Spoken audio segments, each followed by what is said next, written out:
नमस्कार। आज की जो कहानी है एक ऐसे शख्स के बारे में एक कहानी है जिसने अपनी परिस्थितियों को अपने ऊपर कभी हावी नहीं होने दिया और जो सोच लिया था कि हमें राजा बनना है, तो इस सोच को उसने धरातल पर उतारा भी। आज कहानी में उल्गू खां का सुनाने वाला हूँ। ये नाम सुने हैं आप लोग? नाम नहीं सुने तो इस कहानी में सुन जाएंगे कि उल्गू खां कौन है और कैसे ये बलबन बन जाता है। बड़ा मजेदार कहानी है। उल्गू खां के साथ जो पूरा का पूरा इसके राजा बनने के बीच की जो प्लानिंग है और कहानी है, वो सब पॉजिटिविटी का खेल है, सकारात्मकता का। एक कहानी मुझे याद आ रही है सकारात्मकता से, पॉजिटिविटी से। चीन बहुत प्राचीन समय में छोटे छोटे राजतंत्रों में विभक्त था, जैसे भारत था। एक छोटा राजा था, छोटा सा राज्य था और एक बड़ा राज्य था। बड़ा राज्य ने निमंत्रण भिजवाया छोटे राज्य पे कि मैं आप पे अटैक करूंगा। राजा बड़ा दुखी हो गया कि भाई रिलेशन हमारे अच्छे थे, ये क्यों अटैक करने जा रहा है। खैर, जैसा होता है कि सर्वथा से बलशाली की ही सत्ता रहती है। वो गया अपने पुरोहित के पास और बोला कि पंडित जी, ऐसा है कि फलां राजा हमारे ऊपर अटैक करने वाला है। पुरोहित बोला कि ठीक है, कल आओ, तुम्हें मैं सलूशन बताता हूँ कि जीतोगे कि हारोगे। वो राजा रात भर उसको नींद नहीं आई, अहले सुबह पहुंच गया साधु के पास और बोला कि साधु जी बताइए, रिजल्ट क्या है होगा हमारा, हम जीतेंगे कि हारेंगे। राजा भाग्यवादी था, जैसा कि प्राचीन इतिहास में आजीवक थे भाग्यवादी, उसी तरह राजा भाग्यवादी था। लेकिन उसमें सबसे अच्छी बात जो थी, पॉजिटिविटी और विद्वानों को इज्जत देना। उस विद्वान ने कहा कि जाओ, तुम्हारी जीत होगी। तो राजा प्रश्न किया कि कैसे हमारी जीत होगी। बोला कि हमारे प्रभु, हमारे इष्ट या हमारे देवता ने ऐसा कहा है, लेकिन शर्त यह है कि तुमको पहले अटैक करना होगा। राजा बोला कि ठीक है, चलते हैं। और राजा अटैक कर दिया। जब राजा अटैक कर दिया तो जो बड़ा राजतंत्र था वो डर गया कि भाई इसको कौन सी ऐसी शक्ति प्राप्त हो गई है जो कि ये हमारे ऊपर छोटा सा राज्य अटैक कर दे रहा है। और सारे उसके सैनिक भाग खड़े हो गए और छोटा जो राजतंत्र था वो जीत गया। ये तो कहानी चाइना की है, चीन की है, बहुत लोग नहीं रिलेट कर पाएंगे। पॉजिटिविटी का एक और अच्छा एग्जाम्पल मैं आपको मध्यकालीन इतिहास से बताता हूं। बनारस तक सल्तनत काल था गौरी गजनवी के समय में, और बख्तियार खिलजी को ऑर्डर दिया गया कि आप बंगाल को विजय करिए। 800, मात्र 800 सिपाहियों के साथ बख्तियार खिलजी बंगाल जाता है, और पाल वंश का शासन था उस समय। जाता है और फिर बोलता है कि भाई हम लोग घोड़े के व्यापारी हैं। 18 चुनिंदे चुनिंदे लोगों को वो अपने साथ रखता है और फिर राज दरबार में जाता है, जिसमें 8 लोग राजा के सम्मुख जाते हैं और 10 बाहर खड़े हैं। वो बोलता है कि हम घोड़े के समय व्यापारी हैं और हम लोग व्यापार करना चाहते हैं। पाल वंश का शासक था, बोला कि ठीक है, आप व्यापार करिए। पाल वंश या सेन वंश, जब बख्तियार खिलजी आक्रमण करता है तो हल्ला करता है कि अस फुरकान, ओए मोहम्मद, इधर आओ, इधर आओ। और शासक बंगाल का डर कर भाग जाता है कि अरे ये तो बहुत बड़ी फौज आ गई है तुर्कों की। और बख्तियार खिलजी मात्र 18 सिपाहियों के साथ पूरे बंगाल को विजित कर लेता है। ये पावर है पॉजिटिविटी की। और आज के समय में जब कोरोना अपने तांडव के चरम पर है, उस समय इस पॉजिटिविटी का बहुत महत्व बढ़ जाता है। और यही पॉजिटिविटी हमें बलबन से मिलती है, जिसका नाम मैंने पहले बताया है, उल्गू खां है। उल्गू खां एक, यूं बोलने की एक कैरेक्टर ही नहीं है इतिहास का, एक पूरा का पूरा इतिहास है अपने आप में। और मैं बोलता हूँ कि इतिहास उन्हीं की लिखी जाती है जो पावरफुल होते हैं, कुछ होता है उनमें। कहानी शुरुआत करता हूँ। राजतंत्र और तुर्क सरदारों के मध्य संघर्ष चल रहा है। ये संघर्ष रजिया सुल्तान के समय भी देखने को मिला और ये संघर्ष बलबन के समय भी देखने को मिलेगा। अंतर बस इसमें यह है कि रजिया सुल्तान थोड़ी भावनाओं में बह जाती हैं और चीज़ों को अच्छे तरीके से, जितना अच्छे तरीके से टैकल करना चाहिए उतना अच्छे तरीके से नहीं कर पाती हैं और फाइनली 3.5 साल के कार्यकाल में उनकी कार्य समाप्ति हो जाती है। लेकिन बलबन महत्वाकांक्षी आदमी है, राजा है, चालाक है और साथ साथ राजत्व के सारे गुण हैं उसमें। और जो मैं सूत्र बताता हूँ P = P+P, मतलब पॉलिसी बराबर प्रायोरिटी प्लस प्लानिंग, बड़ा निपुण आदमी है उसमें।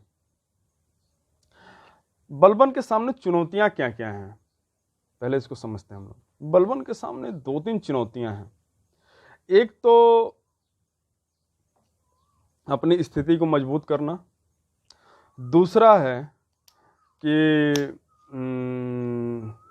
40 सरदार जो हैं उनसे छुटकारा पाना, स्थानीय विद्रोह जो हो रहे हैं उनसे निपटना, मंगोल विद्रोह से निपटना और जो व्यापार मार्ग है उत्तरापथ, दक्षिणापथ और सिल्क रूट, इन तीनों व्यापार मार्गों को अक्षुण्ण रखना।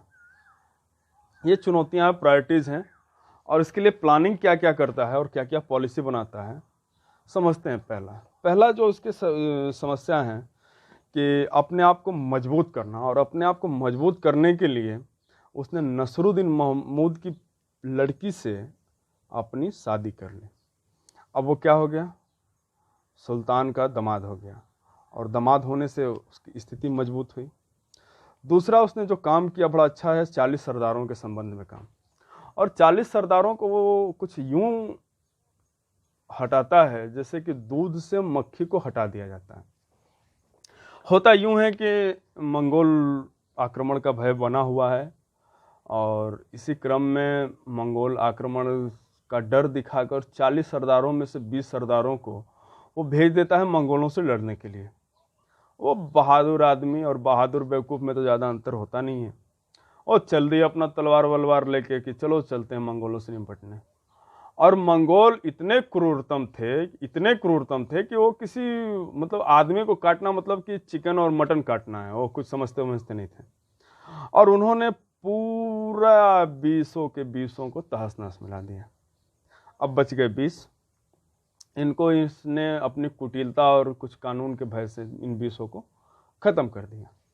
40 सरदारों की कहानी ख़त्म हो जाती है, मंगोलों की भी कहानी इसी से ख़त्म हो जाती है, मतलब कि एक तीर से दो निशाने। अब आता है कि राजतंत्र को कैसे और मजबूत किया जाए। इसके लिए उसने उलेमाओं को राजनीति से पृथक रखा। और उलेमाओं को राजनीति से पृथक रखने के लिए बड़ा ही बारीक काम करता है, बड़ा दिमाग वाला काम करता है। बोलता है कि उनको पृथक रखने के लिए क्या किया जाए, तो उलेमा धर्म से संबंधित है, ये भी धर्म का सहारा लेता है और अपने आप को जिल्ले इलाही घोषित करता है, मतलब ईश्वर की छाया।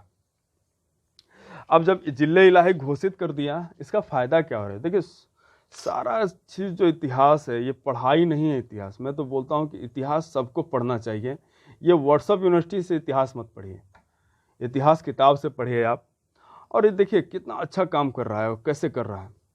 ये जिल्ले इलाही का उपाधि धारण करता है और जिल्ले इलाही का मतलब है ईश्वर की छाया।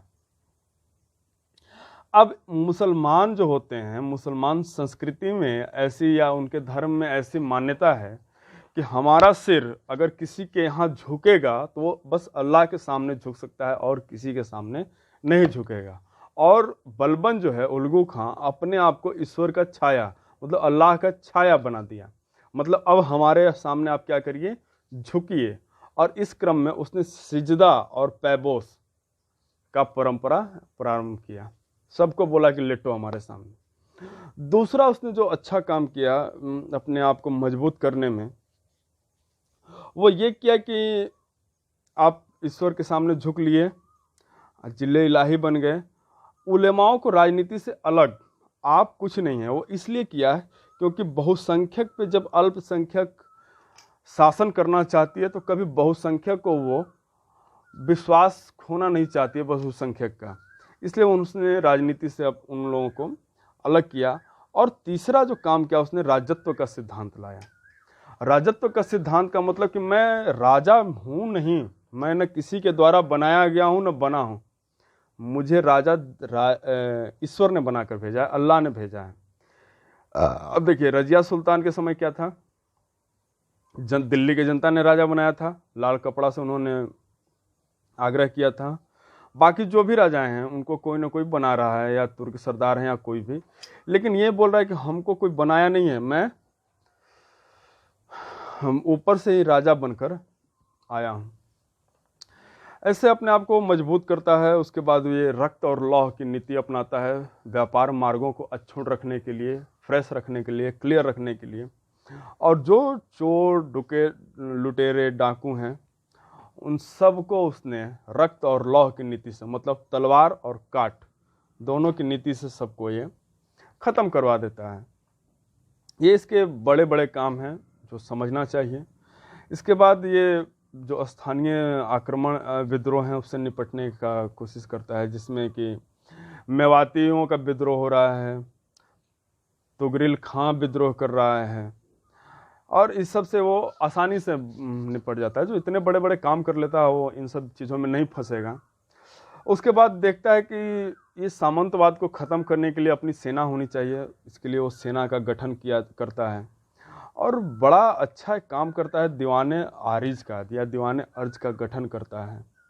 गुप्तचर विभाग को बड़ा मजबूत करता है, क्योंकि शासन को मजबूत रहने के लिए और शासक को अपने शासन को अस्थायी रखने के लिए गुप्तचर की बहुत बड़ी भूमिका होती है, और इसके लिए वो अलग विभाग स्थापित करता है जिसका नाम है बरीदे ममालिक। ये गुप्तचर अधिकारी होते थे और गुप्तचर विभाग होता था, और इनके अधिकारियों को बरीद कहा जाता था। इनको नगद वेतन भी दिया जाता था और सीधे ये सुल्तान के नियंत्रण में होते थे। अब देखिए यहाँ पे एक क्वेश्चन है कि इनको नगद वेतन क्यों दिया जा रहा है? क्योंकि सामंतवाद से हटने के लिए सेना बना रहा है, और फिर ये नगद वेतन न देगा तो फिर उसी सामंतवाद का उद्भव हो जाएगा, इसलिए सबको क्या कर रहा है, नगद वेतन दे रहा है।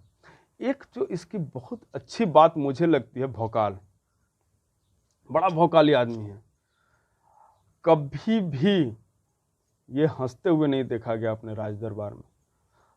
सर्वथा गंभीर मुद्रा में, हरदम राजशाही के वेश में रहता था, और 800-900 से कम कभी अंगरक्षक नहीं रहते थे। इसी बात को तो लेकर मंगोल डर गए इससे। जब राजा नंगी तलवारों के साथ 1000 अंगरक्षक के साथ चलता है, इसका मतलब बहुत बड़ा शासक है, और ये बड़ा अच्छा काम करता है। बलबन की मृत्यु के संबंध में कुछ ज़्यादा नहीं है। माना यह जाता है कि अपने पुत्र की मृत्यु के उपरांत इसके स्वास्थ्य पर बुरा प्रभाव पड़ता है और उसकी मृत्यु हो जाती है।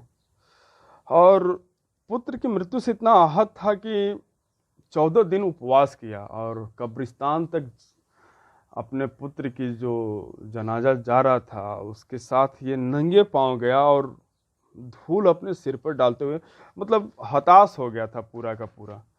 इस क्रम में वो मृत्यु होती है उसकी, और मृत्यु के बाद फिर वहाँ से जो कहानी आरंभ होती है, बलबन के उत्तराधिकारियों की कहानी स्टार्ट होती है, जिसमें कै खुसरो वगैरह महत्वपूर्ण है। इसके बाद जो हम लोग कहानी पढ़ेंगे वो है कहानी खिलजी वंश की है, और इसके लिए आपको इंतज़ार करना होगा। फिर कहानी में खिलजी वंश का सुनाऊंगा। मुझे आशा है कि कुछ कहानी से आपको सीख मिली होगी। एक्चुअली ये पूरा इतिहास का पढ़ाई नहीं है, ये एक रेमडेसिवियर इंजेक्शन है, जिससे कि आप थोड़ा थोड़ा सीख सकते हैं। बाकी धन्यवाद।